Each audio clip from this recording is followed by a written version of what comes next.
오늘은 출애굽기 공부 출애굽기 22장입니다. 제목은 절도와 간음이라는 제목으로 붙였지만 사실은 배상법에 대한 거, 또 간음뿐만 아니라 다른 법들도 좀 많이 들어 있어요. 이 과실상해에 관한 규례를 다루고 있는 전장에 이어서 본장에서는 손해배상에 관한 규례, 또 사회에서 지켜야 할 도덕적 규례, 그런 것들이 많이 언급되고 있어요. 그리고 먼저 도덕질과 같이 의도적인 범죄에 대해서는 손해배상이 고의냐 아니면 과실이냐, 그에 대한 차별이 손해배상 규정이 1에서 15절까지 있고요. 그 다음에 공동체에서 일어나는 이 성범죄, 그 다음에 우상숭배, 그 다음에 채권에 대해서 고리대금 이자를 너무 과다하게 붙인다든가 그런 거에 대해서 엄벌 규정과 더불어서 고아나 가부나 그런 소외계층에 대해서는 또 사회적 책임을 이렇게 담당을 하라고 얘기를 하고 있어요. 그래서 이상에서 볼 수 있듯이 본장에 나타난 규례도 범죄에 대한 처벌보다는 공동체의 화합과 평화를 위해서 그런 목적으로 기록이 되었다고 볼 수가 있습니다. 먼저 첫 번째가 뭐냐면 재산에 관한 규정인데, 재산은 하나님께서 각 개인에게 재산을 이렇게 경계를 두고 구별을 해 두셨어요. 이 사람 재산, 노력해서 땀 흘려서 번 그 재산을 이 사람이 함부로 가져가지 못하도록 서로 경계를 두셨단 말이에요. 그것을 경계를 옮기는 걸 뭐죠? 말없이 옮기는 걸 도둑질이라고 해요. 도둑질.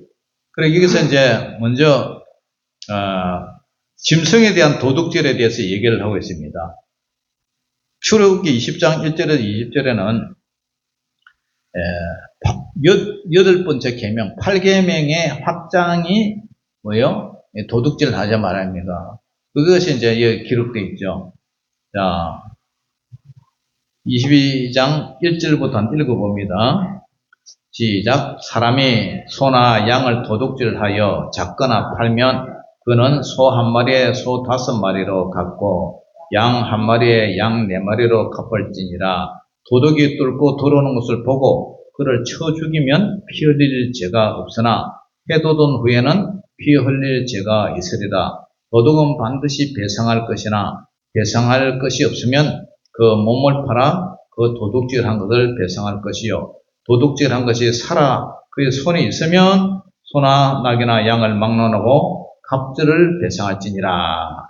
자, 여기까지 보면은 소에 대한 얘기가 나요. 소. 근데 옛날에 뭐 소도둑, 바늘도둑 그런 얘기가 있잖아요. 바늘도둑이 습관이 되면 커가지고 소도둑이 된다. 그런 얘기가 있는데, 남의 이 농경사에서 소는 큰 역할을 하지 않습니까? 소가 없으면 농사 못 짓잖아요. 지금은 뭐 트랙터나 경운기나 요즘 뭐 경운기는 쓰지도 않죠. 트랙터 같은 거 몰고 농사 짓고 하지만 그 옛날에는 전부 소로 농사를 다 지었죠. 그런데 사람이 이 소나 양을 도둑질 해요. 도둑질 하면 잡혀요, 안 잡혀요? 나중에 잡히죠. 도둑질을 하여 잡거나, 소를 훔쳐가지고, 양이나 훔쳐가지고, 그걸 팔든지 아니면은 자기 집에 아예 잡아가지고, 그걸 고기로 팔든가, 그렇게 되면은 나중에 배상은 어떻게 되냐면은, 소는 소 한 마리에 소 5마리로 배상을 해주라. 왜냐? 소는 덩치가 크고 값이 비싸니까 비싼 거는 더 벌금을 많이 내라. 그리고 양은 양 한 마리에 양 4마리 값으로 변상을 해주라. 근데 도둑이 이제 밤에 들어오면 그 도둑을 막는다고 사람이 몽댕이를 가지고 사람을 쳤다. 근데 이 사람이 그저 피를 흘리고 이렇게 됐다. 그런 사람은 뭐 밤이니까 이런 거는 죄가 없다 하지만은 안전 방어를 위해서 그죠? 근데 해가 돋은 낮에 도둑이 훔쳐가는 것을 때리면 피를 흘리게 하면 그거는 도둑이 누군지도 알고 그다음에 낮에는 사람을 갖다 몽댕이로 이렇게 때린다든가 이렇게 하면은 그 사람의 생명에 관한 얘기, 그걸 뻔히 신분이 다 드러나는 채 그렇게 하면은 그거는 이제 죄가 된다. 그리고 배상 이렇게 이제 배상을 해야 되는데 도둑을 이제 잡으면 도둑은 잡힌 사람은 배상을 했는데 만약에 그 도둑이 돈을 갖다가 물어줘야 되는데 배상할 만큼 물어주는데 돈이 없다. 그럼 몸으로 떼어보라. 어떻게 해요? 도둑질을 하는 것을 변상을 했는데 몸을 팔아서 자기 몸을 팔아서 돈을 물려주라. 자기 몸을 팔면 뭐가 돼요? 노예가 되잖아요. 종이 되잖아요. 그래서 도둑질한 것이 살아서 그 손에 있으면 소나 낙이나 양을 막 나눠가고 꽃배기로 갑절로 배상하라. 그렇게 이제 얘기를 하고 있죠. 고대 근동 지방에서는 개인의 재산은 가끔 보호를 위해서 이웃에게 맡기는 일이 있었어요. 그래서 5절에 보면은 5절 한 읽어봅니다. 시작. 사람이 밭에서나 포도원에서 짐승을 먹이다가 자기의 짐승을 놓아 남의 밭에서 먹게 하면 자기 밭에 가장 좋은 것과 자기의 포도원에 가장 좋은 것으로 배상하라. 밭에서 포도밭이나 과수원이나 인데 이제 소를 놓아 미는데 이 소가 남의 밭에 가지고 곡식을 다 뜯어 먹어 버렸어요.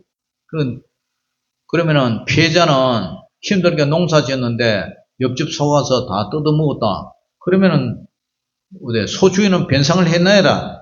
그런데 변상을 할 때에 가치 없고 그런 게 아니라 자기가 농사 지은 것처럼 콩을 만약에 콩밭에 콩을 갖다 다 뜯어 먹었다면 자기 농사 지을 때 콩 중에서도 최고 좋은 것으로 변상을 해라.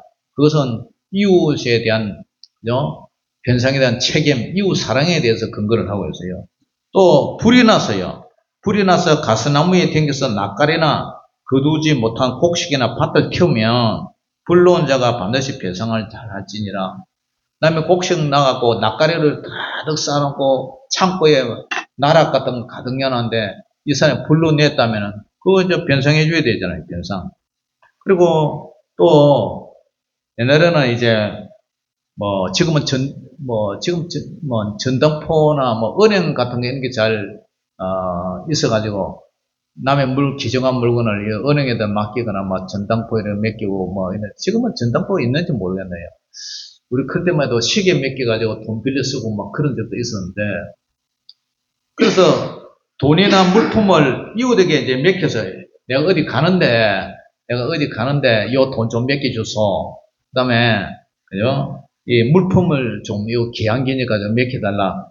이러다가 이 사람이 알겠다고 갔다 오라 했는데 갔다 보니까 낭패를 만났어요. 왜요? 그 물건을 갖다가 그 사이에 도둑이 돌아가지고 훔쳐가 버렸네.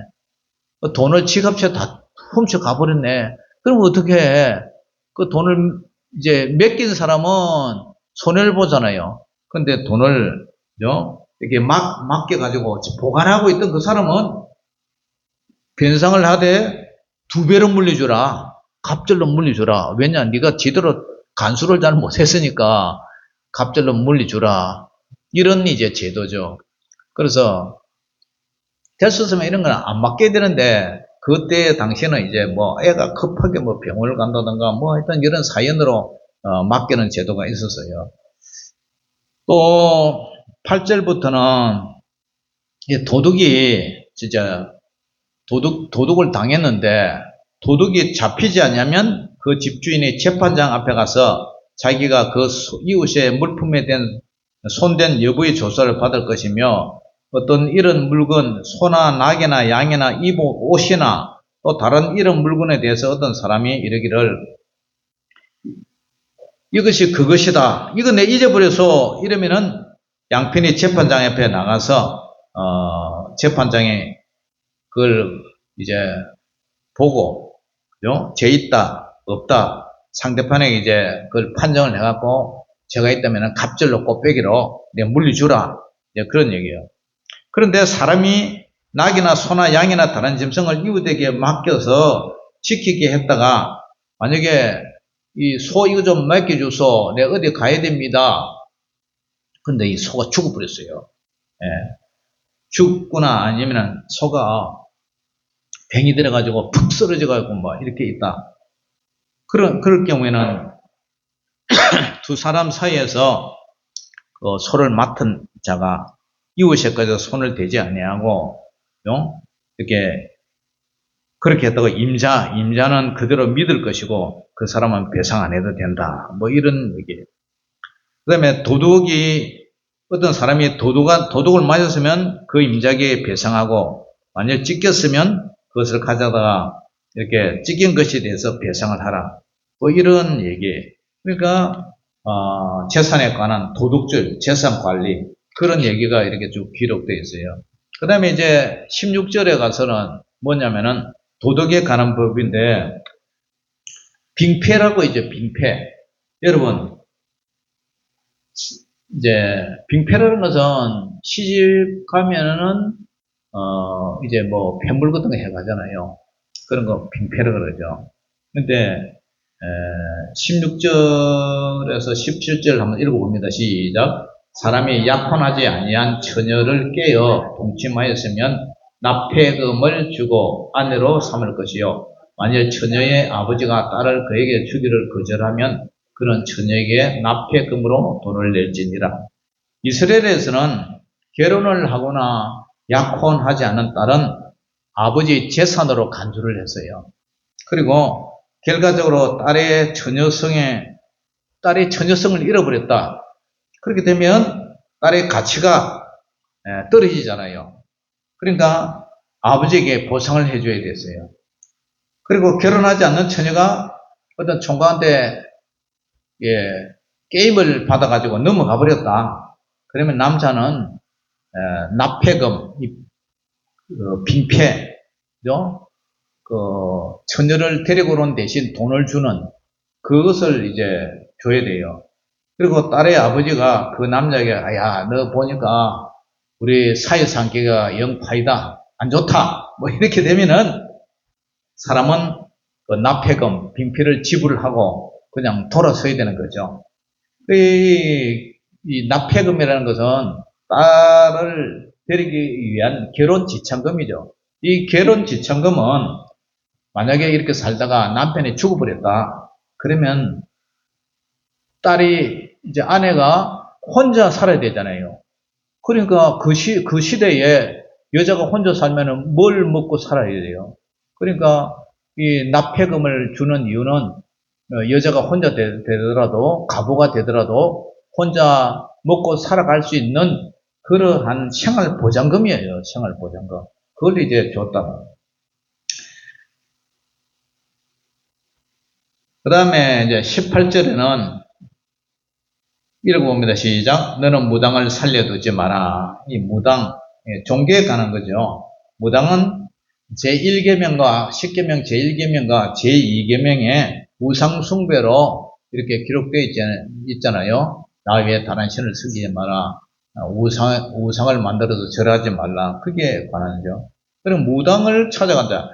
이스라엘에서는 하나님 외에 다른 것을 어떤 것도 절하거나 섬겨서는 안 되잖아요. 이 무당이라는 것은 귀신의 사탄 마귀의 귀신의 영을 받아서 귀신을 섬기고 귀신을 통해서 얘기하고 속살거리는 그 내용을 이렇게 찾아주고 귀신을 뭐 이렇게 섬겨가는 그 무당을 살려두지 말라.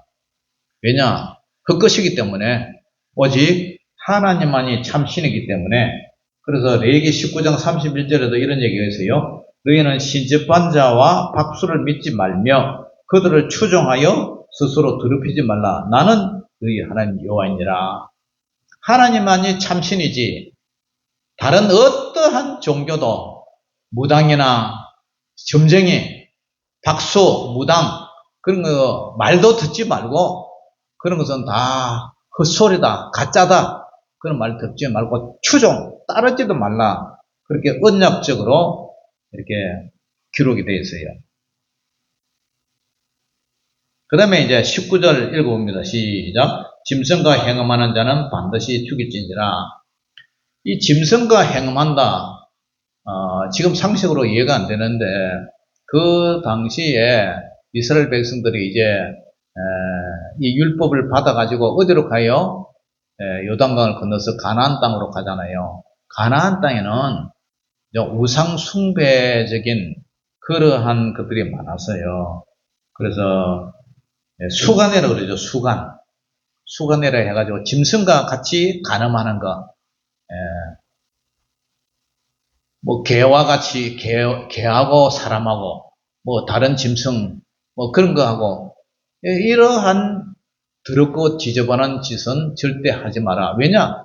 사람은 하나님의 형상대로 하나님의 이미지대로 하나님의 모습대로 창조한 거룩한 사람이에요. 그런데 그걸 정욕을 다른 짐승들과 더러운 짓을 하면은 자는 어떻게 하라? 반드시 죽여버리라. 그렇게 엄하게 기록되어 있습니다. 그것뿐만 아니라 뭐 동성 간에 남자와 남자끼리 여자와 여자끼리 부끄러운 짓을 하는 것 그것도 동성애도 엄히 경고하고 있죠. 로마서 1장에 이제 그렇게 나오는데 지금 뭐 법이 동성애를 미화시키고 그것도 인권이다 해가지고 지금 막 봐주고 이러는데 그런 것은 절대로 있을 수가 없는 거죠. 하나님의 창조의 법칙 따라 남자와 여자, 여자와 남자 그래서 한 가정을 이루어서 살게 하는 것이 하나님의 창조의 질서죠. 그 다음에 이제 20절을 보면, 그러니까, 여호와의 다른 신에게 제사를 드리는 자는 멸할지니라. 하나님 앞에 제사들을 이제, 뭐, 조상이나 이방 신에게 절하고 제사 드리는 것은 절대로 하지 말라. 그건 우상숭배고, 하나님이 가정이 여기시고, 하나님이 질투하시는, 하나님이 싫어하시는 것이다. 그리고 사람에게 제사 지는 것도, 사람이 죽으면은 천국 아니면 지옥으로 가버리는데 그 영혼이 와서 먹고 가는 것도 아니고 그거 다 가짜다. 그 것이다. 이 안식 문중에 소중과 저주 대중에 가을에 시제 지내고 하는 거 그것도 하나님 보시기에는 얼마나 가정하고 하나님이 싫어하는 짓인지 몰라요. 귀신에게 우상숭배하는 거잖아요. 그렇다고 조상들이 와서 먹고 가는 것도 아니잖아요. 그런 거 하지 마라. 하지 마라. 뿐만 아니라 21절에 나그네를 압제하지 말며 그들을 학대하지 말라. 너희도 애굽 땅에서 나그네 되었습니다. 이스라엘 백성들도 애굽에서 430년 동안 종살이 했잖아요. 그런데 그 나그네를 학대하지 말라. 너의 옛날에 너도 억울하게 애굽에서 고생했잖아. 그러니까 너도 나그네고 너도 과거에 그런 사람이었는데 나그네라고 해서는 무시해서 되느냐. 요즘 말하면은 외국인 근로자들도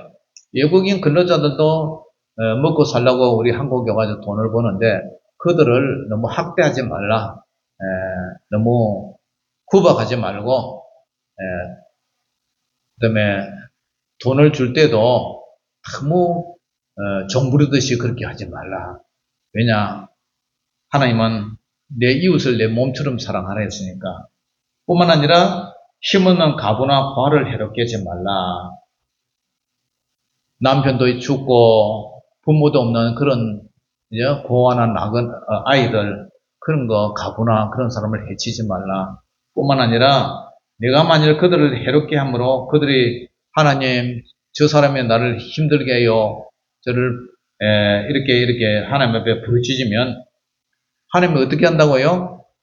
너도 나의 노가 맹령으로 내가 칼로 너희를 죽일 뿐만 아니라 너희 아내는 가부가 되고 너희 자녀는 고아가 되는 그런 참 비참한 일로 만들어 줄 테니까 죄는 지은 대로 하나님이 보응하신다는 이런 원칙에 따라서 그렇게 하지 말라.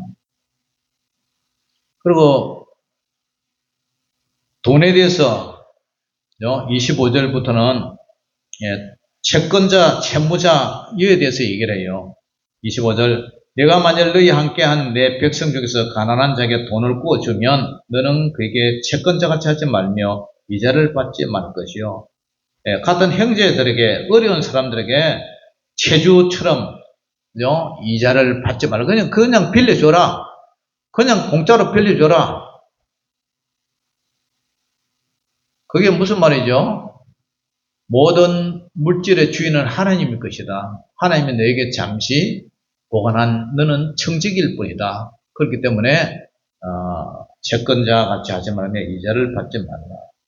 그리고 전당에 대해서 전당. 돈이 없어서 옷을 맡기고 옷을 전당포에 맡기고 돈을 빌려 썼단 말이에요. 그런데 해가 지기 전에 그게 돌려보내라. 왜냐? 이스라엘 사회에서는 옷이 추위를 가리는 그런 옷도 되지만 수채를 가리는 옷도 되지만 이 겉옷은요 이불처럼 사용했어요. 낮에는 기온이 엄청나게 이렇게 고온으로 올라갔다가 밤만 되면은 사막이고 하니까 온도가 팍 떨어져요. 그러면 추워서 밤새도록 옷 없이는 옷을 이불 삼아 덮고 자야 되는데 이것이 없으면 그 사람 밤새 떨잖아요. 그러니까 알몸을 가릴 옷이지만 무엇을 입고 자겠느냐, 그 옷을 돌려주라, 해 떨어지기에는 돌려주라, 이런 모든 내용이 결국은 하나님을 사랑하고 이웃을 내 몸처럼 사랑하라, 그 계명에 들어있어요. 그 다음에 이제 28절에는 재판장을 모독하지 말며 백성의 지도자를 저주하지 말라. 재판장이나 지도자는 하나님이 주권으로 세우는데 이거 함부로 모독하거나 저주하지 말라. 만약에 선거를 하는데 얼마 전에 부산서 이재명 후보를 어떤 사람이 칼로 찔러가지고 헬기 타고 서울남원 올라간 적이 있잖아요. 그러니까 주권 행사를 하는데 칼로 찔렸으면 그 사람은 살인 미수에 들어가겠지만, 그리고 지도자를 이렇게 모독하고 또 재판성에 가서 판사가 판결하는데 재수가 판사한테 모욕적인 말을 하고, 그렇게 하지 말아야, 그렇게 하면은 그 권위를 하나님이 주셨는데 너가 그렇게 하나님이 주신 권위에 도전하지 말라, 그런 뜻이죠. 그 다음에 추수한 것과 내가 짜낸 첩을 바치기를 더디하지 말라. 하나님은 모든 물질의 첫 소산을 하나님 것이라 그렇게 인정을 하셨어요. 그리고 장자도 역시 하나님께 바치온 자다. 그렇기 때문에 첫 재물을 하나님께 바치라, 그 정신이 여기 들어있죠. 그리고 소와 양도 마찬가지로 8일 만에, 음용 함께 있다가 8일 만에 소 새끼를 시장에 팔든지 그렇게 떼든지 해야지, 아직 젖먹이는 태어난 지 8일도 안 된 것을 이렇게 팔든가 그렇게 떨어지게 하지 마라. 그리고 마지막으로 이 사체, 동물의 사체, 짐승에게 찢겨 죽은 그런 사체, 그런 것을 고기 먹지 마라. 왜냐하면 너희는 거룩한 하나님의 백성인데 거룩한 것을 거룩하게 살아야지, 그렇게 찢긴 것을 먹지 말라, 부정한 것을 먹지 말라, 그런 것은 개에게 던져주라, 이렇게 이제 얘기를 하고 있어요. 그래서 전체적인 맥락에서 오늘 절도와 간음, 기타 여러 가지 예배에 관한 규칙, 하나님에 관한 규칙, 거룩한 본성, 거룩한 사람, 이런 거에 이제 기록이 되어 있는데요. 결론이 뭐냐면 절도와 간음에 관한 법률뿐만 아니라 이 모든 핵심이 결국은 하나님 사랑, 이웃 사랑이다. 하나님을 사랑하고 이웃을 내 몸과 같이 사랑하라. 이 내용의 세부적인 목록들이죠.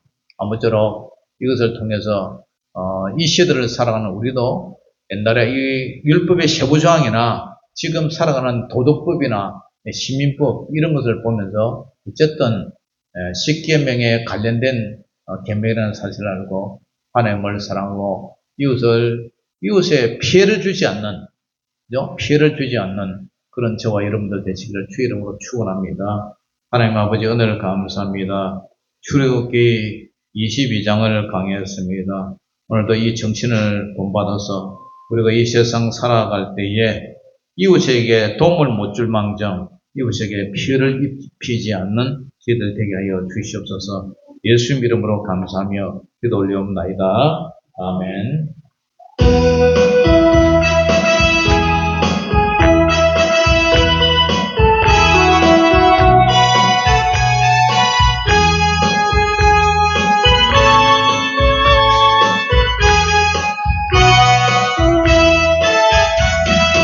나의 등 뒤에서 나를 나의 인생길에서 지치고 고나요 매일처럼 주저앉고 싶을 때 나를 믿어주시네. 일어나 걸어라 내가 새 힘을 주리니. 일어나 너 걸어라 내 너를 도우리. 나의 등 뒤에서 나를 도우시는 영원히 길을 갈 때 보이지 않아도 지치고 고나여 넘어질 때면 다가와서 내미시네. 일어나 걸어라 내가 새 힘을 주리니.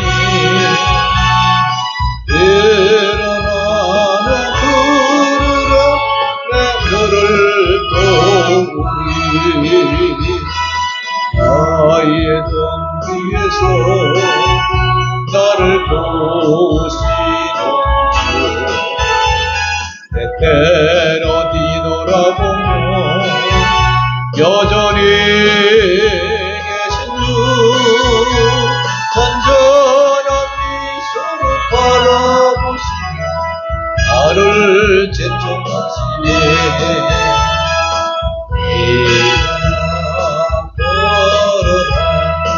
내가 새 힘을 주리니. 일어나 너 걸어라 내 너를 도우리. 하나님 아버지 은혜를 감사합니다. 더운 날씨에 우리 성도님들 한 주간도 승리하게 하여 주시고 우리 주님께서 눈동자같이 지켜보아 주시옵소서.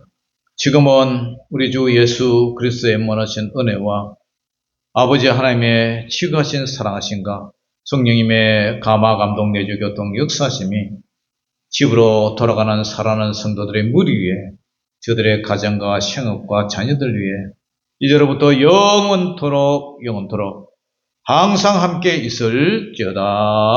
아멘.